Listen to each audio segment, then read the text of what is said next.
Welcome to Doing the Work, a Naples integrated recovery podcast. My name is Brian, and this space is for anyone who's tired of surviving the same emotional and behavioral loops, whether that's anxiety, trauma, addiction, or problems in your relationships. Around here, we cut the surface level advice, no sugarcoating, no platitudes, no bumper sticker wisdom. We focus on clarity, responsibility, emotional discipline, and the courage to look at yourself honestly so that you can stop repeating the same old patterns and start living with intention instead of reaction. Let's get into it. Hey listeners, welcome back. So I am working on adding podcasts or recordings over some of the stuff that I have written on my website. So I'm going back to like 2024 and 2025 material from my website, and I'm going to do some recording over that or ad-libbing over that or explaining what I had on the website. So today I am talking about your pocket-sized dopamine dispenser.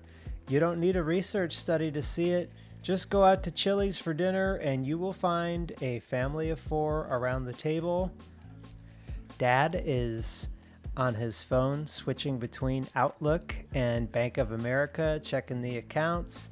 Mom on Reddit and Pinterest and Instagram, and one kid with his iPhone swapping between Snapchat and Instagram, TikTok and ChatGPT, and then maybe another one that's got an iPad that they are watching something, and they've got giant Beats by Dre headphones so that they can't even hear anything.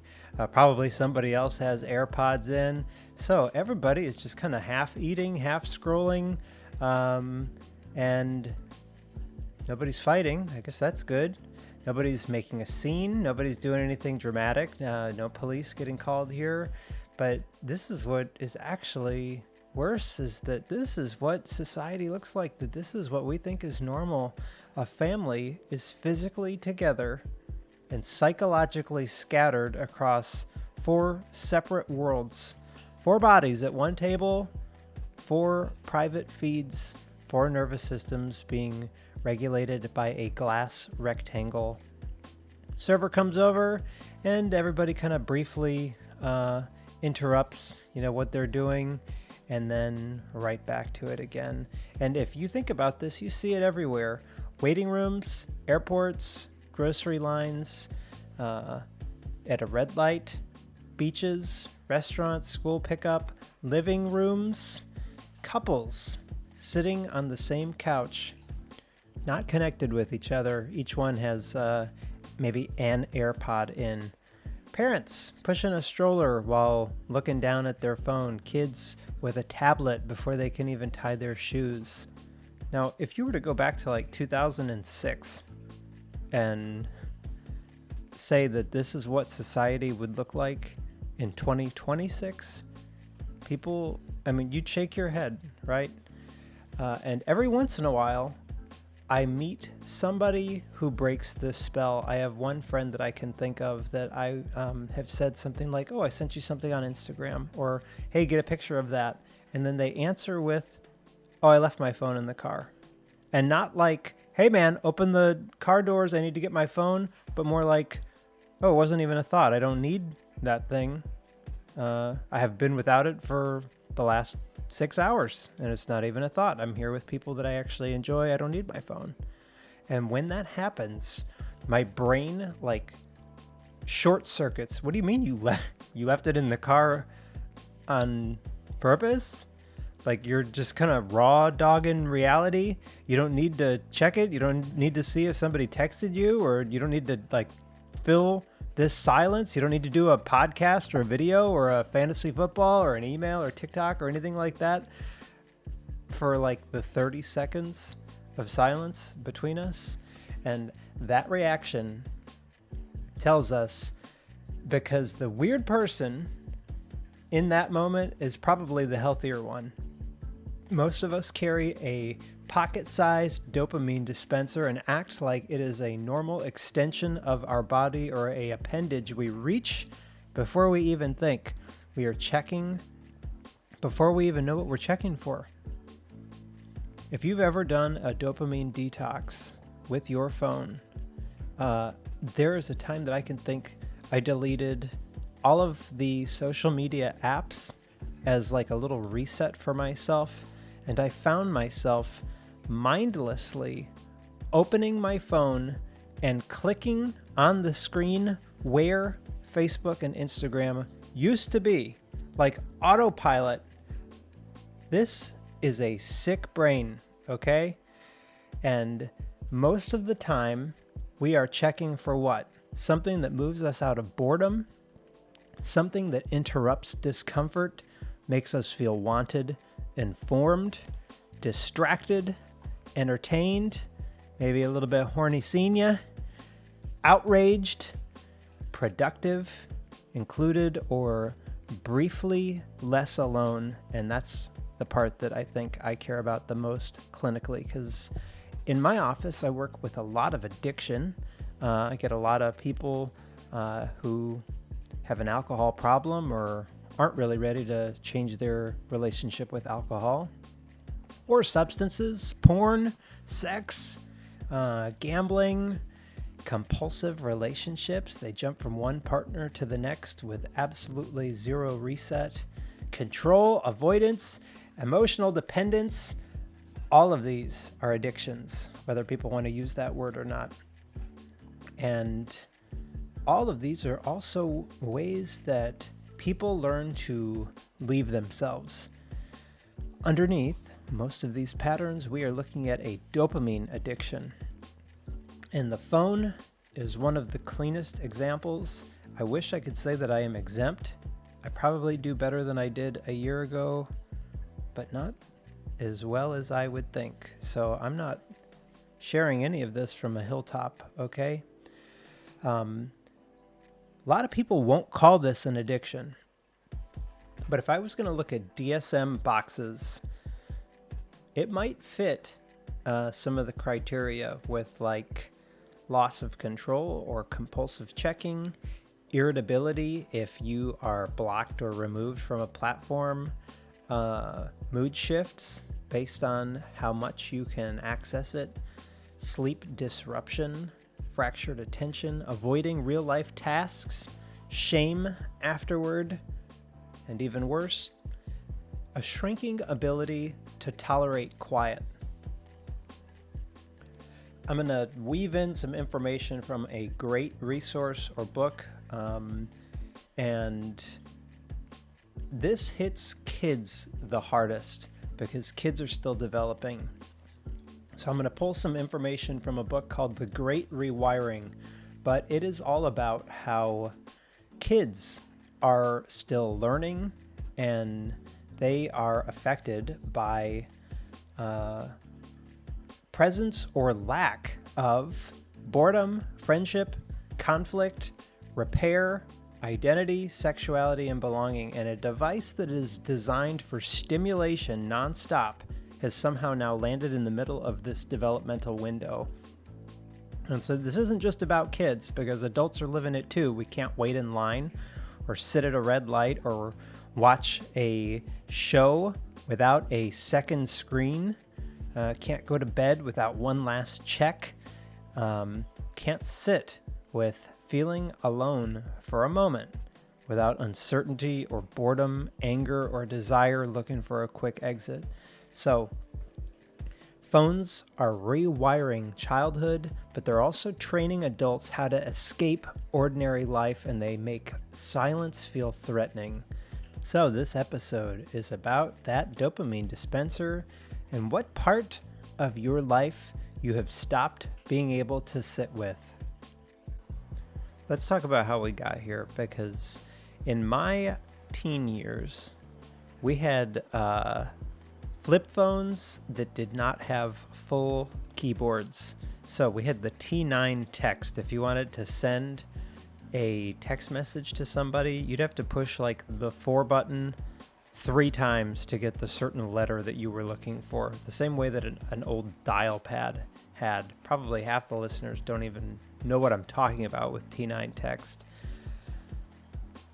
Fast forward to 2015 from 2007, and now teenagers are scrolling, posting, gaming, watching videos, messaging, comparing, tracking status, consuming complete strangers, reacting to their friends, performing identity, monitoring who has been included, who's excluded, who's attractive, who's liked, who's ignored, and who seems like they are winning.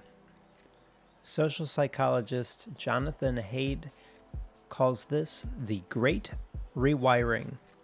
And this phrase works because it's way deeper than just kids spending too much time on their screens, but instead how childhood itself and the way that we socialize with each other is reorganized.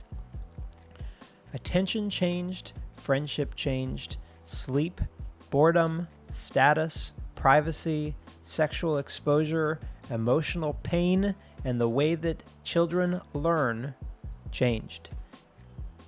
We are now hooked on fast reward, novelty, anticipation, relief, escape, and a quick shift in internal state, with this promise that the next scroll or notification, message or video, next like, swipe, search, any of those things will pull you out of discomfort. And a lot of the clients that I see, teens and adults, appear to suffer from this addiction to their phones. Some of them have screen time 6, 8, 12 hours a day. How did we get here? Kids, well, all humans are social and cultural learners. We survive through shared knowledge, language, cooperation, family patterns, social rules, friendship, community, learning through conflict and then repair. And a child has to learn how to become a person inside of a society and inside of a culture, which takes time. And childhood is a time of apprenticeship where kids are supposed to be learning those things. And this is the frame that I keep coming back to when I think about phones, is that a kid is not just passing time until adulthood. They are practicing adulthood in small, messy, safe little ways. And they need play, they need periods of boredom, they need risk, they need some conflict and repair. They need to lose a game and not get a fucking participation trophy. They need to be left out sometimes and figure out, maybe I did something that I shouldn't do in the future. They need to misread a room and then learn from a correction. They need older kids. They need adults. They need role models. They need to know what courage and vulnerability looks like, what responsibility looks like, what restraint looks like, what an apology should really look like, and what their own selfishness and self-absorption costs them. And most of them are not learning this on TikTok.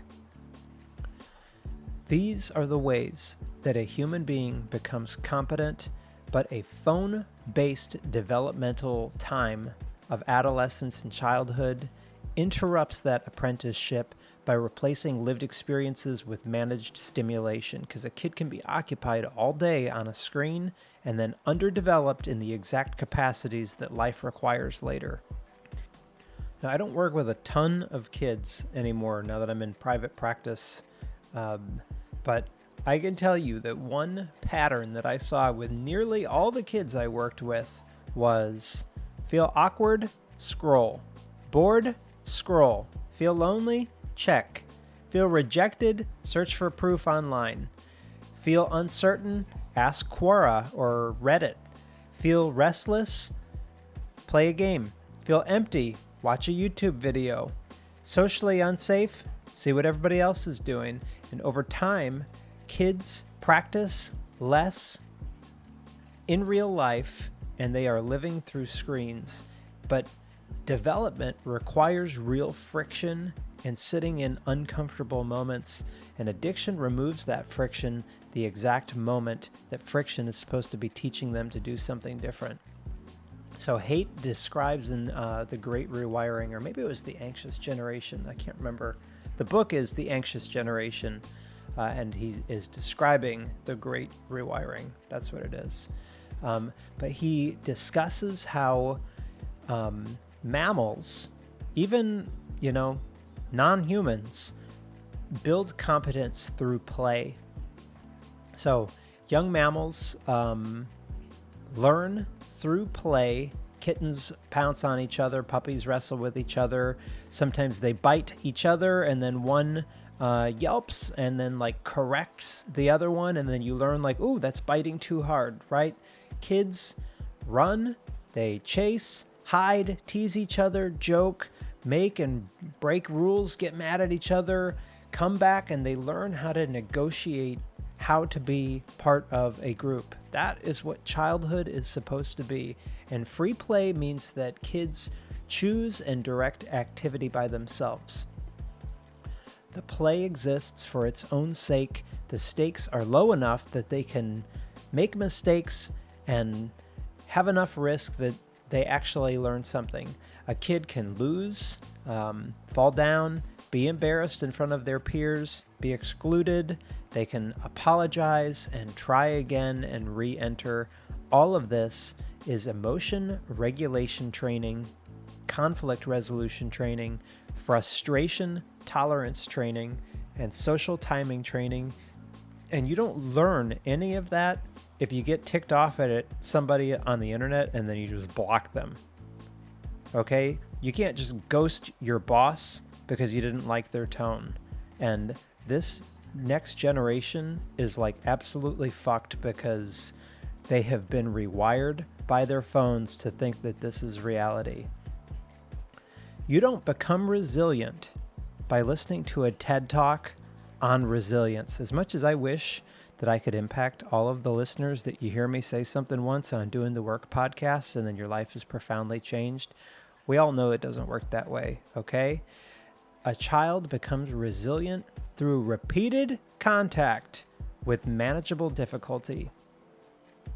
In counseling, we use the word window of tolerance, how much of this difficult emotion or painful memory can we go back to and still stay in a workable area? And kids do this with bruises, sometimes a little bit of rejection, awkwardness, disagreement, effort, failure, and trying again.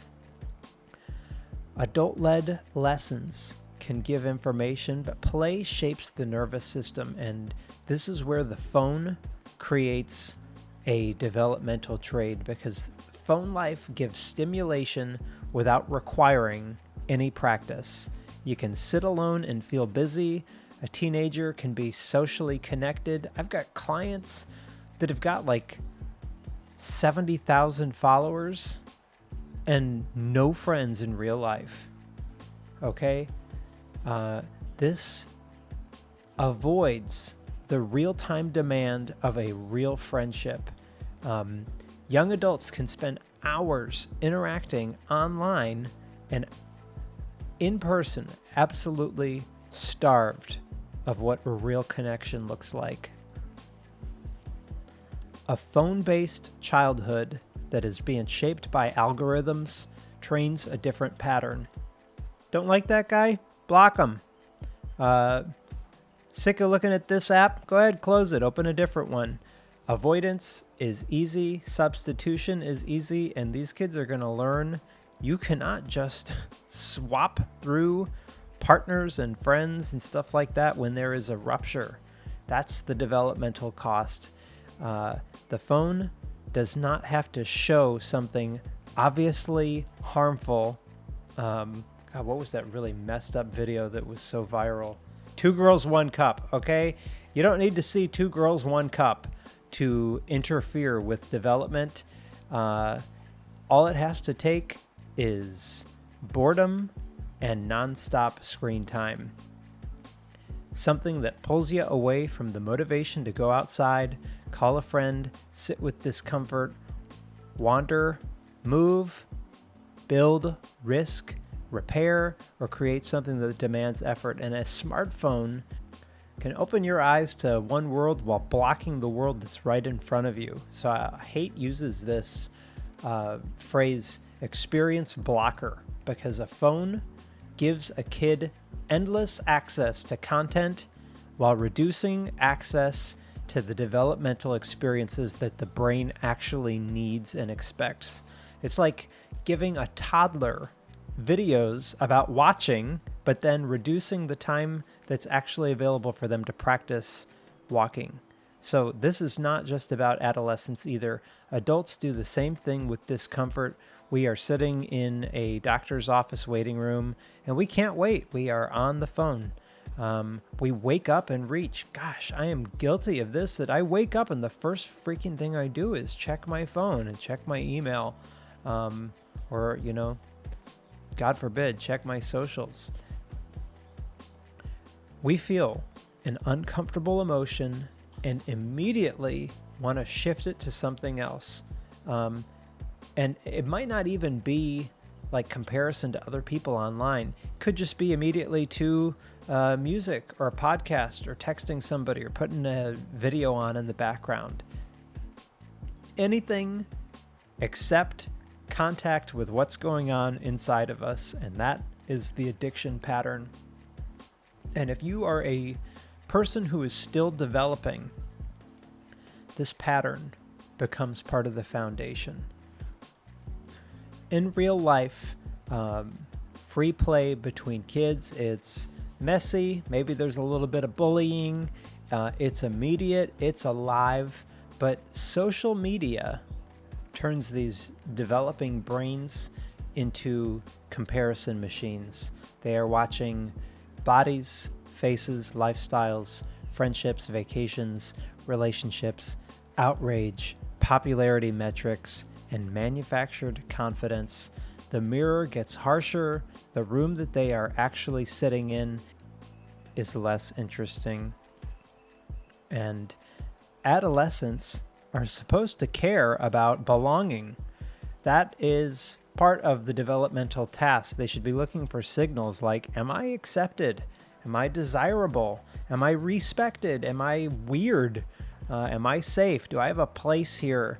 And these platforms and living through online socials turns these into visible metrics of likes, views, follows, comments, response time, read receipts, snap streaks, screenshots, group chats. Everything becomes like a measurable signal. And a middle school kid should be learning how to do this through real-time interaction, but instead they are monitoring status through numbers on a screen. Children need attunement, and that's the ability to tune in to another person in real time. Babies learn this through eye contact, facial expression, taking turns, laughing, cooing, rhythm, and shared emotion. The baby smiles, the adult responds, the adult makes a face, the baby reacts, back and forth, serve and return. It's like tennis. That rhythm builds attachment, timing, trust, and it even teaches emotional regulation for these infants. But phones disrupt this pattern because attention keeps disappearing. And this is something that I think about sometimes, that I'm just awful about. Like, I try to have notifications off on my phone so that I do not compulsively check, but I notice my phone often robs me of time with really valuable people. That I'll be at dinner with my mom and like answering an email. She's not going to be around forever. That fucking email is so unimportant. So unimportant. But this is causing people to disappear from their real life. Parents might be physically present but vanished in their screen, and then the kid sees the body at the table with them, but there's no connection. Dad thinks to himself, I'm right here, but the kid experiences something different. They experience a parent that keeps leaving because the attention keeps going elsewhere.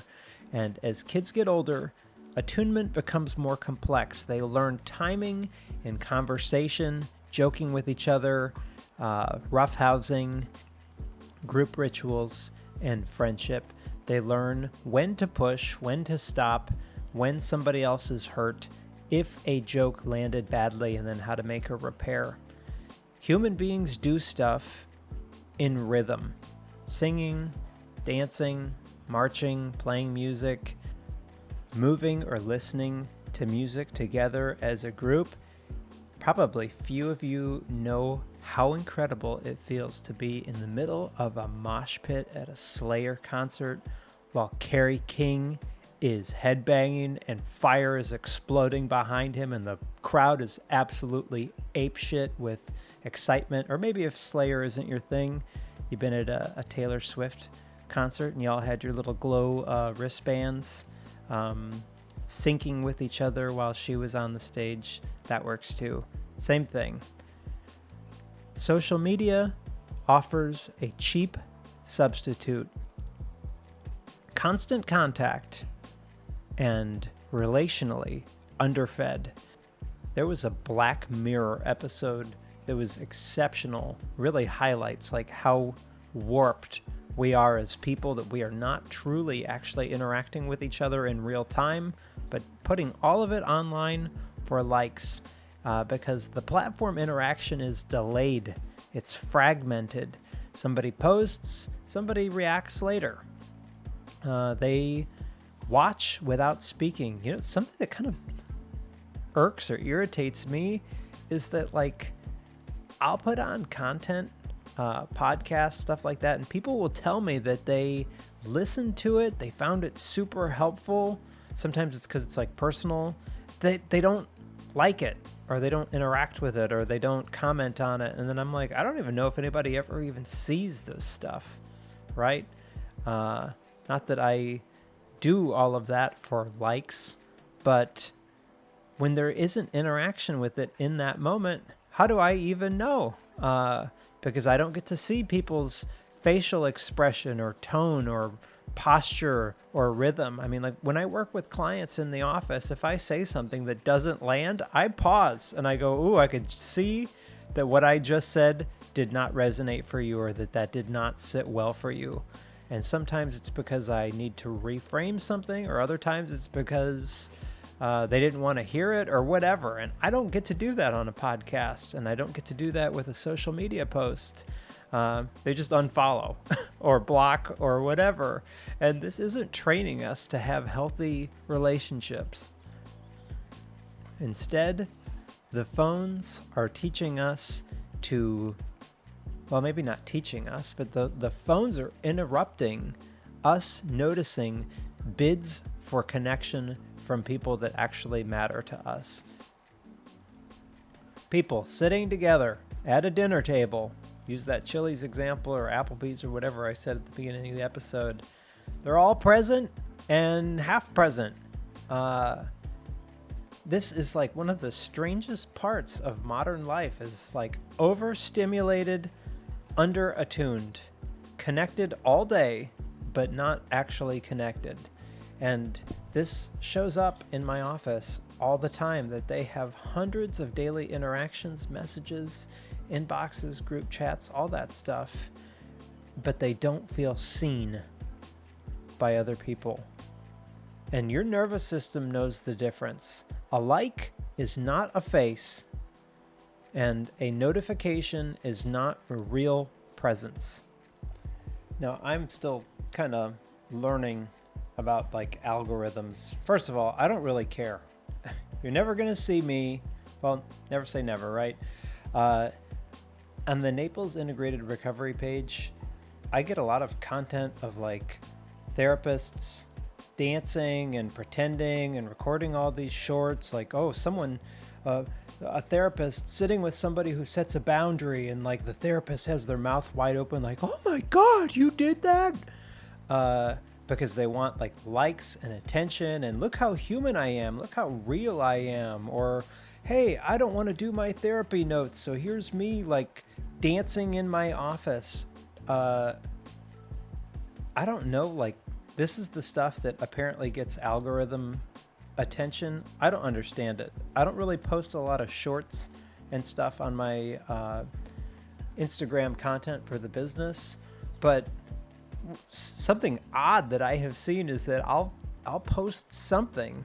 I just did one of a cop who was explaining the moment that he went to treatment and all of the shame and everything that actually surrounded that. Now, this is a conversation if you were actually present for with that person right in front of you, I promise you it would have your full attention.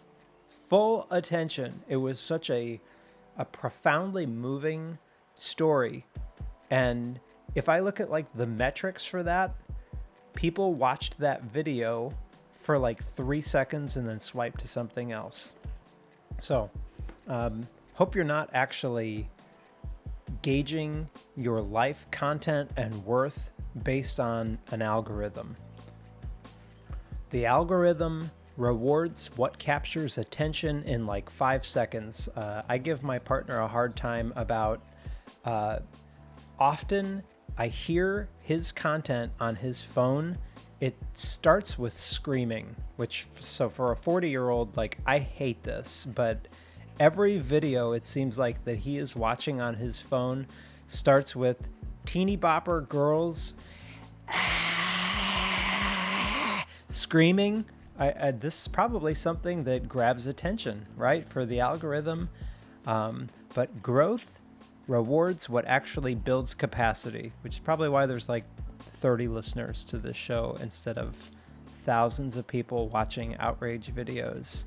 These pull attention in different directions, and puberty is probably the worst time to hand over to the algorithm because our brains are especially open and absorbing in certain windows.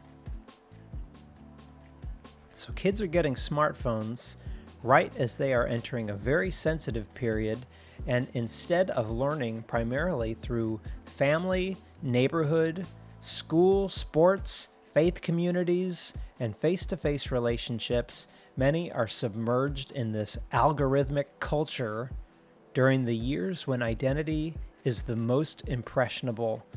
And then with this, the sequence gets scrambled because adult content is arriving too early, sexual comparison is arriving too early, stranger danger culture is arriving too early, outrage, status, pornography, influencers, humiliation, endless novelty, all of it too early because the phone is portable, private, constant, and a lot of times adults do not even know what kind of a world their kid is living in. This also helps explain why this issue affects adults. So even though Jonathan Haidt's material focuses on adolescents, the adult version can look like compulsive checking, reduced attention span, poor sleep, doom scrolling, avoidance, comparison, online shopping, all of it. A lot of adults are using phones in the way some of my clients use substances. Quick state change. And that doesn't require moral panic. It requires honesty. Through an addiction lens, we are looking at dopamine and a reward system trained for fast relief. The phone is powerful because it gives variable rewards. Sometimes nothing happens. Sometimes there's a like, sometimes a conflict, sometimes sexual content, sometimes outrage with politics, sometimes novelty, and that kind of unpredictability keeps people going back and checking. And slot machines operate with this similar principle. The pull is not only toward reward, it's to the possibility of reward. So in gambling psychology, you have the near miss is when you pull the slot machine lever and it lines up that it's like 7-7. Oh, and you just barely missed that other 7. And that anticipation of reward when the slot dials, or whatever the hell they're called, are moving, that's what creates more dopamine than actually winning, is the anticipation.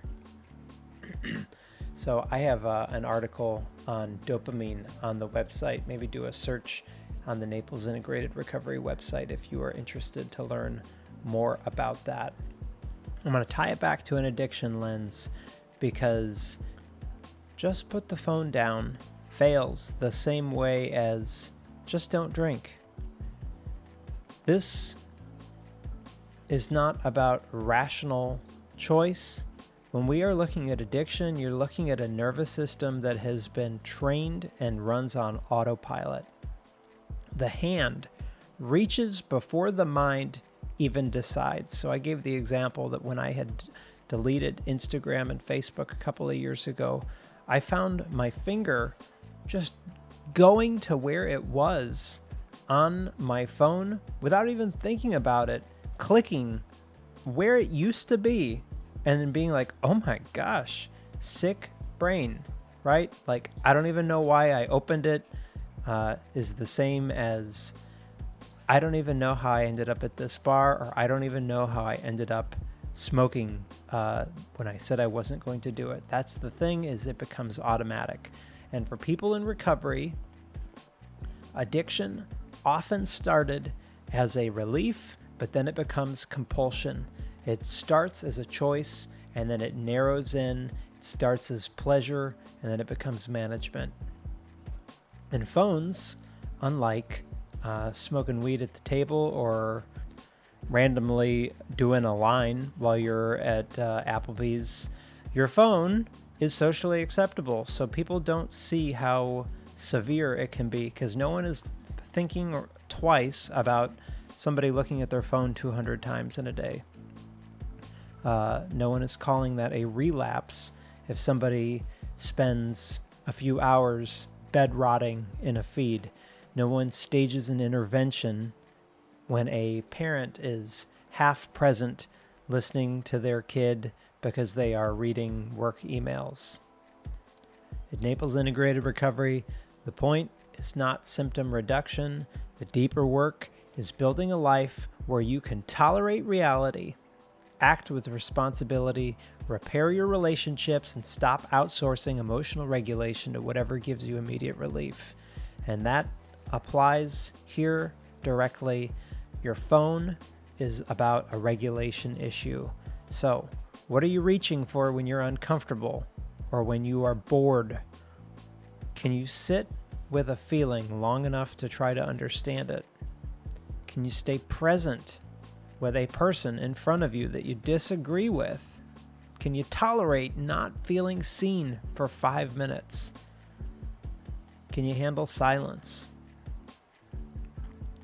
Can I be with my kid, my partner, my own mind, my own body, my own unfinished responsibilities?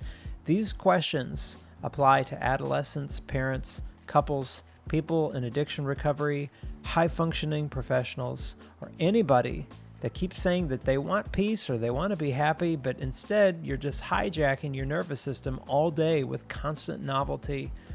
A phone-based childhood is training avoidance early, and a phone-based adulthood keeps it going. Doing the work means interrupting that training. So, I am not asking anybody for digital purity. As I said, I don't do great with this myself. I check my phone when I wake up in the morning. It's terrible for me. It's terrible. But if you want to actually try to put this into work, go out to eat, and like my friend, leave your phone in the car. Try a drive from destination to destination without looking at your phone at the red lights. Let your kid be bored. Let your teenager be pissed about having limits. Leave your phone charging in the kitchen instead of in the bedroom. Have a hard conversation face to face. Go for a walk outside without your AirPods. Don't give a kid an iPad just because they are restless. Make your dinner table human again. This is the addiction principle. Recovery is not about removing a substance or behavior. Recovery is rebuilding a life that behavior replaced, and the same applies for phones. If a teenager loses social media and gains nothing, they will experience that as exile. And if an adult deletes apps and still has no friendships, no purpose, no routine, no physical movement, no ability to tolerate silence, no repair skills, and no real-world pressure, the phone is going to keep roaring back. You have to replace the loop with life. The work is reclaiming attention, restoring embodied life, letting boredom be present, learning how to tolerate discomfort without reaching for a screen, giving a kid a real-world childhood that will allow them to actually shape into functioning adults. And for adults, before you scroll or open your phone or do whatever, pause and ask yourself, what am I opening this app for? What am I looking for? What am I experiencing in this moment? Probably boredom, right? Because if the phone is your regulator, your escape hatch, your companion, mirror, sedative or stimulant, proof that you can exist, then the problem is bigger than just your screen time. Your life is being outsourced. And taking it back, that's doing the work. Thanks for spending the time with me. If you found this episode helpful, please share it with somebody who may need to hear it. Be kind to yourself, be kind to people around you. Remember that we're all doing the best that we can with the tools that we currently have, and we're all capable of growing past that. If you'd like to reach out or connect, send me an email, brian@naplesintegratedrecovery.com. I hope to hear from you there. In the meantime, thanks again for listening. I'll see you on the next one.